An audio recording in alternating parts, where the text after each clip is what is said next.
David, un petit peu plus de 8,5% des votes ce soir, c'est la surprise du premier tour. Mission accomplie.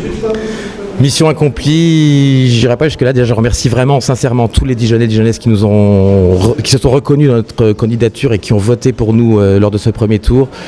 C'est un score plus qu'honorable.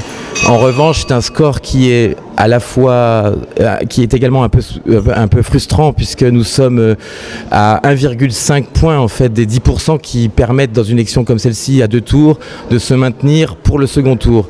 Là, nous avons fédéré en fait plus de 4000, je crois, personnes, 8,5%, et en contrepartie, ces personnes ne seront pas représentées au conseil municipal.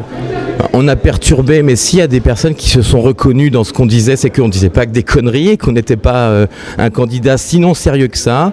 Je rappelle que François Rebsamen a repris quelques idées qu'on a annoncées depuis un petit moment.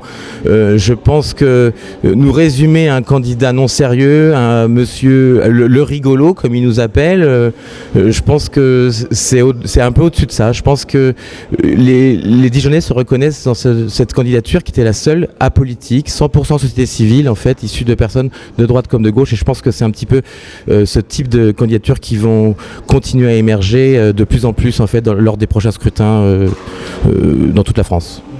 On l'aura compris, aucune consigne de vote pour le second tour. Aucune consigne de vote, fidèle à moi-même et avec ce que j'ai dit depuis le début. Nous sommes vraiment une liste avec des personnes qui se reconnaissent plus dans aucun parti politique aujourd'hui, qui ont une sensibilité différente, et je ne suis pas propriétaire de la voix de mes électeurs, des personnes qui m'ont choisi, donc c'est à chacun d'entre eux de choisir vers qui devra se porter leur vote. Alors il y a le candidat Front National qui est là, et c'est nouveau à Dijon, c'est une triangulaire. Je préférerais que bien sûr les Dijonnais votent pour un candidat républicain, mais c'est à eux de décider en fait vers qui un tel ou un tel portera leur choix. Et la suite, c'est quoi pour David Lanodugré? Va continuer son investissement en politique. Comment tu vas faire fructifier ce bon résultat? J'aime pas le mot politique, c'est le mot que vous aimez utiliser régulièrement, mais je pense que nous allons organiser un 3e tour.